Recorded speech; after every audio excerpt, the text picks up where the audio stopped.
Aujourd'hui, à Histoire de camionneur, du camion-citerne au navire ravitailleur, direction Rimouski.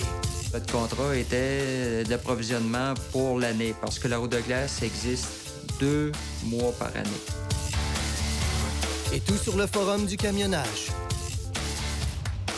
Les bonnes histoires parlent toujours de gens comme vous et moi. Dans les 30 prochaines minutes, nous vous proposons d'entrer dans un monde méconnu, surprenant, insoupçonné et profondément humain. Voici Histoire de camionneur.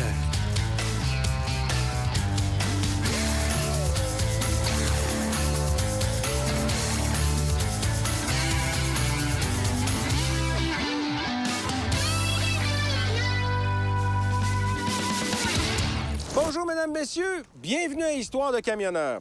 Cette semaine, nous allons côtoyer notre majestueux fleuve Saint-Laurent et suivre notre camionneur, Richard Petitclerc, jusqu'à Rimouski pour effectuer le ravitaillement d'un navire.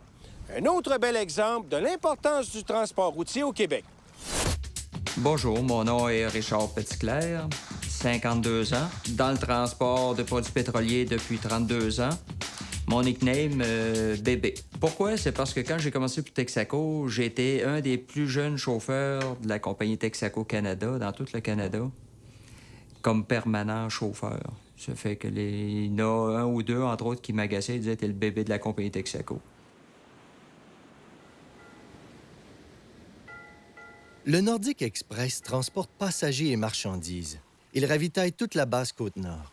D'une longueur de 69,5 mètres et jaugeant près de 1800 tonneaux, il peut accueillir quelques 268 passagers. Mais pourquoi parler du Nordic Express? Tout simplement parce que ce navire attend d'être lui-même ravitaillé. Richard Petitclerc s'en occupe. Là, présentement, on roule sur la 132. Je vais porter un voyage de carburant diesel marin au bateau Nordic Express sur le quai de Rimouski. C'est un chargement que j'ai pris à Lévis, à la raffinerie Ultramar, tout à l'heure. J'ai été élevé en campagne, sur une ferme, puis c'est là que j'ai appris à travailler. Mon père m'a montré à travailler. D'abord, mon père dit que j'ai commencé à chauffer des tracteurs à l'âge de 5 ans. Moi, je me souviens un petit peu. On faisait les foins, OK, j'étais sur le tracteur, la presse à foin, puis le 4 roues qu'on appelle en arrière, là. Et puis j'étais petit bonhomme, puis les camions m'ont tout le temps fasciné.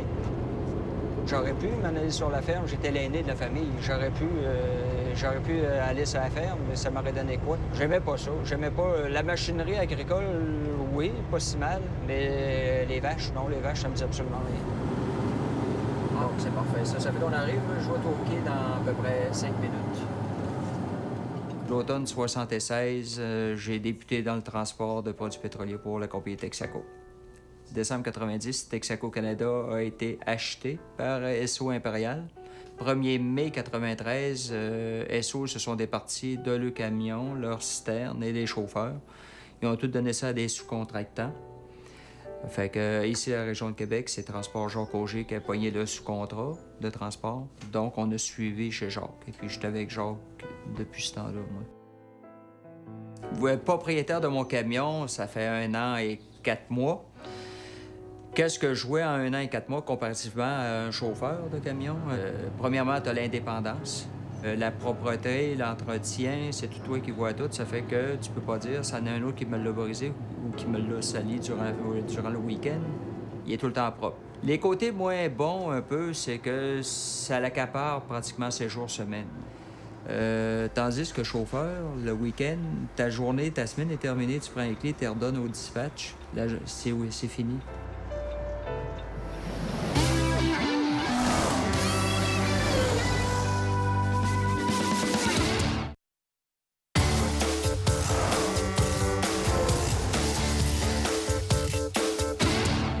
Salut.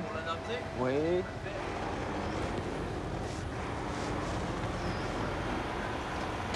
On est arrivé. Arrivée des chargements, station. 40.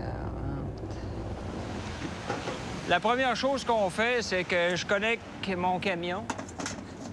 Toujours important de mettre une chaudière pour récupérer les produits contaminés, OK? Si des fois il y a un écoulement. Chaudière, il faut que ça soit grondé contre le courant statique. ça, je connecte ça ici. Ça, ici, c'est ma sortie de pompe. Ça, c'est réglé. Tantôt, je vais caler le commandant, tantôt, le mécanicien en chef. Dans le fond, moi, j'ai pas le droit d'embarquer sur le bateau. C'est lui qui s'occupe. Quand c'est mon rapport, c'est pour dire, OK, il y a de l'espace. Ton voyage que tu m'emmènes, comme là, j'emmène 33 tonnes, il y a de l'espace, il n'y a pas de problème. La connexion, c'est eux autres qui la font sur le bateau. Moi, le bateau, j'ai rien à voir là-dessus.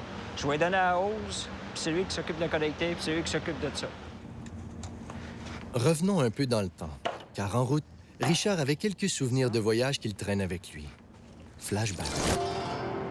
En 94, j'avais tout le temps eu une idée dans le derrière de la tête pour faire du US. Ça fait que j'étais allé pour TAC. Fait que le premier voyage qu'ils m'ont sorti, j'avais jamais été à New York de ma vie. Ils me donnent des papiers, ils me donnent mes villes, je regarde ça. Long Island City. Mais moi, dans ma tête, Long Island City, je regarde sa carte vite, je vois New York, Long Island City, c'est sa presqu'île, OK? Fait que je me disais, c'est pas si pire. Je vais juste traverser New York, puis ça finit là. J'arrête un truck stop, puis il y avait plusieurs chauffeurs de TAC qui étaient arrêtés là. Fait que je me laissais avec eux autres. Puis on commence à placoter. C'est là, les gars me demandent, bon, tu t'en vas à quel coin? Bon, je m'en vais Long Island City. Tabarouette, les gars, on dit, tu sais pas où est-ce que tu t'en vas? Hein? Je dis, non. Ben, Long Island City, c'est pas compliqué. C'est entre le Bronx, le Queen, puis ça peut pas... C'est un trou, là. Franchement, c'est la misère, là. En tout cas, cette fois-là, j'étais assez découragé, là. Il fallait presque que je monte sur le trottoir pour reculer, pour entrer entre deux bâtiments. Et puis, tout déchargé à la main. Les Chinois, un par un à la main, un rouleau par un, puis pas de livre, là. Je n'en revenais pas, des vraies fourmis, des vraies petites fourmis qui poussaient ça. C'était débile. Puis j'en ai vu un autre aussi dans le Chinatown. J'étais livré dans le Chinatown. Ils ont pris des pneus de camion, ils les ont mis à terre sur l'asphalte, prendre les rouleaux de papier, puis les faire tomber en bas de la rebord sur les pneus, puis après ça, les rouler, les mettre dans un monte-charge qui est sur le trottoir, puis ça descend dans le sol de l'imprimerie. C'était débile.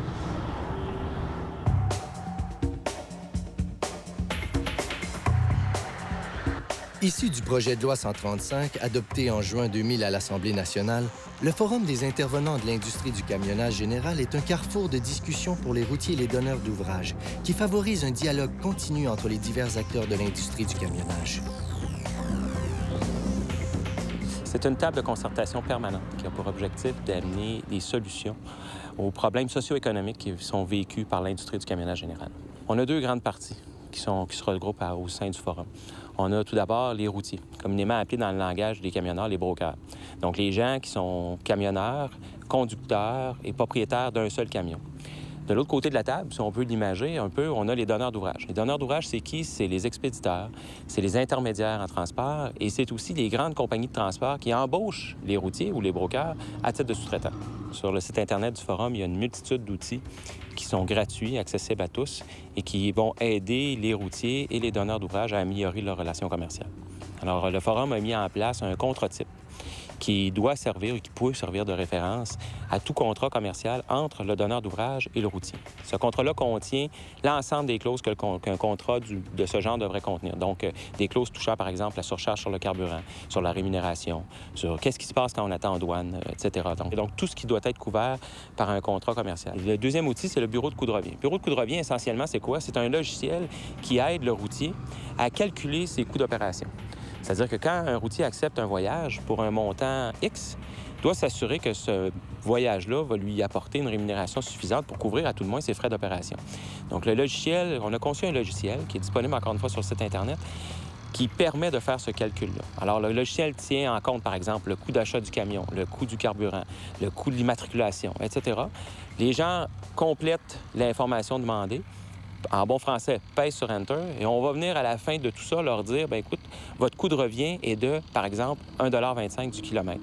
Alors, avant d'accepter un voyage à 1 $ du kilomètre, puis quand on sait que ça nous en coûte 1,25 $, il faut juste y penser un peu.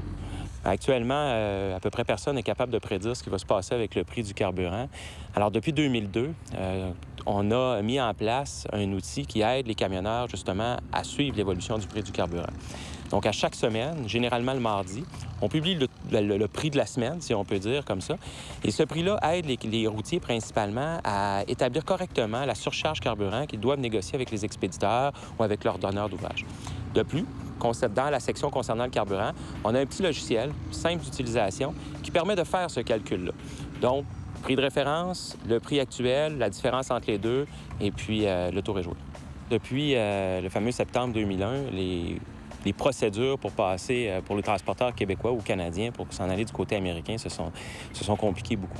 Alors, on a mis en place une section complète sur le passage aux frontières. Donc, des trucs, entre autres, pour faciliter le passage aux frontières, une foule d'informations, un accès en temps réel au temps d'attente. Les camionneurs se plaignent souvent du temps d'attente aux frontières. Le ministère travaille, entre autres, à essayer de diminuer ça, mais ça peut arriver. Donc, les gens sont capables, en lien, en temps direct, en temps réel, c'est-à-dire de connaître, par exemple, s'ils passent à la frontière de Lacolle, de savoir, bon, bien, écoute, je m'en vais vers là. Le temps d'attente actuel est de 30 minutes, 15 minutes, 1 heure, peu importe. Donc, ça fait partie des outils qu'on a mis en place dans la section frontière du site Internet. Suite aux résultats d'un sondage sur les relations commerciales effectué pour le Forum auprès des routiers et des donneurs d'ouvrages, le Forum offre maintenant sur son site Internet un nouvel outil, intitulé « 11 façons pour améliorer ses affaires ». Cet outil offre une multitude de précieux conseils fort simples, mais très utiles pour améliorer vos relations d'affaires. Profitez-en.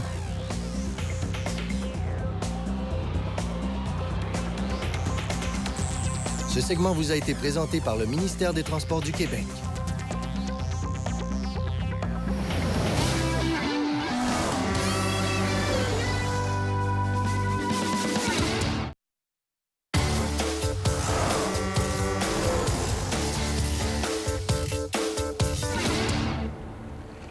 Revenons au ravitaillement. Toute mon installation est prête. Là, je vais aller chercher le chef mécanicien. On va être enregistré à part de ça. L'autre chose, il faut tout le temps calculer un espace. Parce que durant le pompage, si la marée est baissante, on va avoir un problème, la hausse va arracher. Fait que, comme vous pouvez voir, j'ai de la hausse en masse. Ça fait que...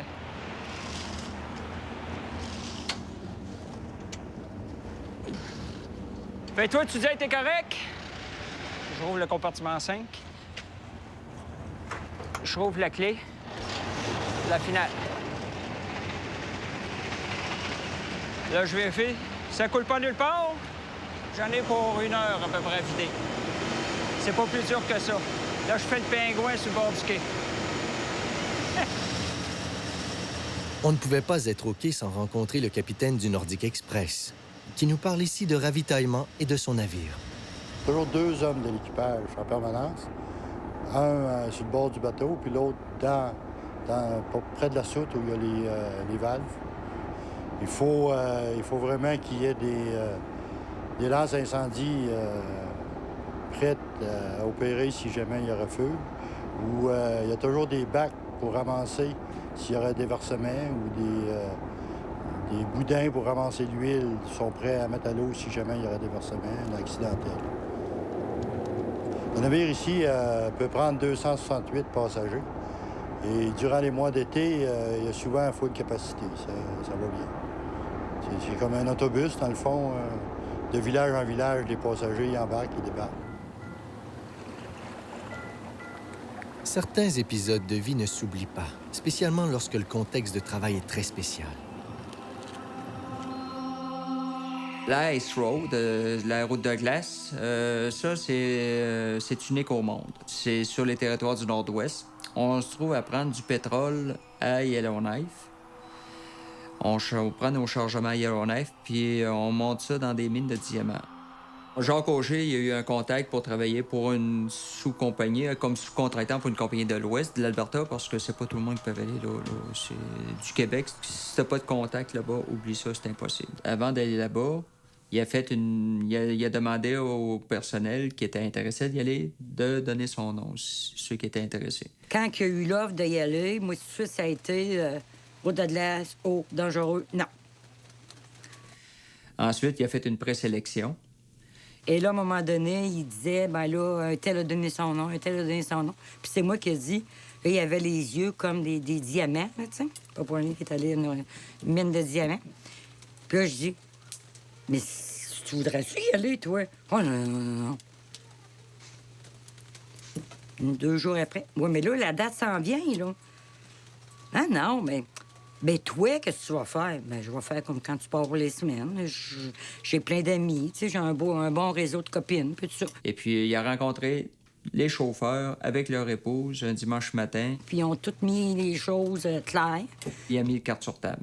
Ça va être dur, qu'ils veulent pas que les conjointes soient en désaccord avec le légal. Il faut que tu sois débrouillard, pas ennuyeux. Que si on était pour s'ennuyer, qu'il fallait les supporter, puis l'autre aussi nous supportait. Il faut qu'elle soit sûre d'elle aussi. Je pouvais pas l'empêcher de vivre cette expérience-là. Lui, c'était pas juste le point de vue monétaire. C'était un aventurier. Il y a 3 mines de diamants dans l'Arctique, en Arctique. Nous autres, on fournissait d'Ivik. Notre contrat était de l'approvisionnement pour l'année, parce que la route de glace existe 2 mois par année. C'est une route qu'il faut qu'il recommence à chaque année. Il faut qu'il la reconstruise. Donc, il faut qu'il arrose, rajouter des couches d'eau, déblayer. Dans le 2 mois, il faut que tu montes le pétrole. Nous autres, d'Ivik, l'année passée, il fallait monter 60 millions de litres en 2 mois. Ils font partir un convoi à toutes les 20 minutes. Il faut se garder une distance de 500 mètres entre chaque camion. Il faut garder une vitesse de 25 km/h. Quand on embarque, on est sur la terre ferme, on se prépare à embarquer sur la glace, il faut arriver à 10 km/h. Il faut toujours que tu marches avec la vague. La vague en dessous de la glace. Il faut jamais que tu passes la vague. Il faut toujours que tu suives la vague. C'est là l'importance d'avoir 500 mètres de distance un l'autre. Et puis quand tu te prépares à embarquer, il faut que tu t'afformes ta vague. Ça fait que là, la glace cale un peu. Et là, tu accélères tranquillement. Puis quand tu te prépares à lâcher le lac de glace pour remonter sur l'île, faut pas que la vague arrive trop fort. Si ça arrive trop fort, on va faire lever la glace. La glace va casser. Ça faisait des volcans. Ça, on en voyait des fois. Ça arrivait. C'est environ une trentaine de pouces. 30-36 pouces. Mais au début, ça pas ça. Au début, on commençait à peu près à 20-24 pouces à peu près de glace. Le 2 mois qu'on était là, on prenait nos chargements, on y prenait pas à Yellowknife. Il fallait descendre à Hay River, 500 km plus au sud. On traversait un sanctuaire de bisons sauvages. Ça, c'était trippant parce que à tous les voyages, on passait, on voyait des bisons. Des fois, un troupeau de bisons, 15-20 bisons sont dans le chemin. Financièrement, c'est bon, mais c'est un trip de misère. T'es tout le temps dans le froid. T'es 2 mois à rester dans le camion, là. C'est 24 heures par jour, là, t'es dans le camion. Qu'est-ce qui me faisait peur, c'était plus l'ennui. Moi, ma famille est bien importante. Ça a bien passé. Je vous dis pas que les 2 dernières semaines n'ont pas été dures, là. Mais non, je me disais, il reste tant de dodo, puis ça va bien aller. C'est de quoi que je peux y retourner, la route de glace, là. L'année prochaine, je peux y retourner. De là à dire, je vais-tu y retourner un jour? Je le sais pas. Quand il est revenu, il a parqué son camion dans la rue. Puis là, c'était l'hiver, on avait notre garage, puis tout ça. Et puis, j'ai ouvert la porte, puis j'ai dit non, moi, je veux rien savoir des témoins de Jéhovah, j'ai fermé la porte. Puis là, il a ressonné, parce qu'on fait souvent ces jokes-là. Quand il travaille dehors, il sonne à la porte. Madame, je dis non, je prends plus personne. Fait que là, il a fait la même chose, comme d'habitude. Il a sonné. Puis là, j'ai dit, j'ai ouvert la porte, j'ai dit non. Fait que là, j'ai refermé la porte. Il a ressonné. Là, j'ai ouvert la porte. Je l'ai pris. Je l'ai rentré dans la maison. J'ai tout repos.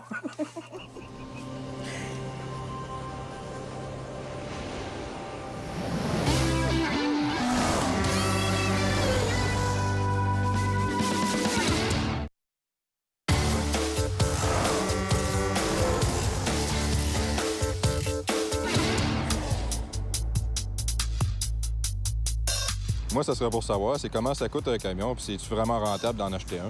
Donc, l'achat d'un camion a une grosse importance, tout dépendant du genre de transport qu'on va devoir faire. Donc, si on fait du transport aux États-Unis versus du transport au Canada, on n'aura pas le même type de camion.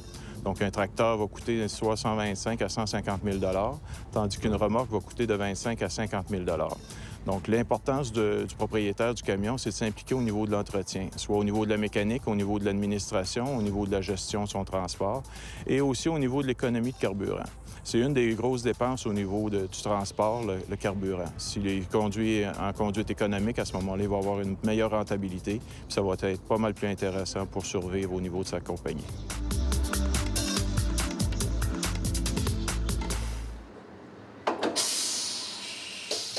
J'étais petit, je rêvais de voir du paysage, du pays. J'en ai vu pas mal. Je suis content de ce que j'ai fait. Ouais. Je suis content aussi d'avoir une femme qui ait permis que je puisse réaliser tout ça. C'est bien beau moi, là, mais il n'y a pas juste moi là-dedans. Là, je sais que je peux compter sur lui n'importe quand. Ses enfants aussi, puis ça, ils le savent. C'est vraiment quelqu'un de particulier. La vie de famille, je l'ai toujours dit, ça passe par-dessus tout. C'est l'homme de ma vie. J'ai pas marié n'importe qui, là. C'est pas pour rien que ça fait 32 ans qu'on est mariés, hein? J'ai une maison à mon goût. OK, c'est pas un château, mais je suis à l'aise. Je suis bien dans ma maison. J'ai 2 enfants. Ils sont bien élevés. Je suis fier d'eux autres. Je pense qu'on les a élevés pas pire. Oui, ils sont sauvés.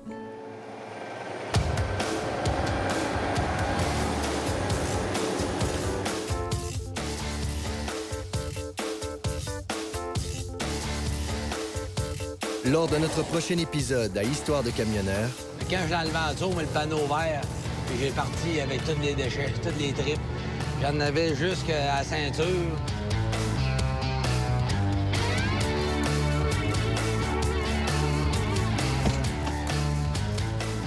Bon, ben moi, ma journée est finie. Il est 7 h de l'après-midi.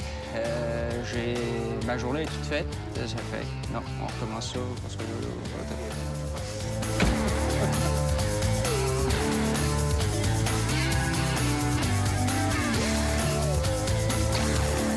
Puis à ma droite, la mer. Ça fait que je vais attendre le son des mouettes toute la nuit. Fait que... Non, on recommence ça.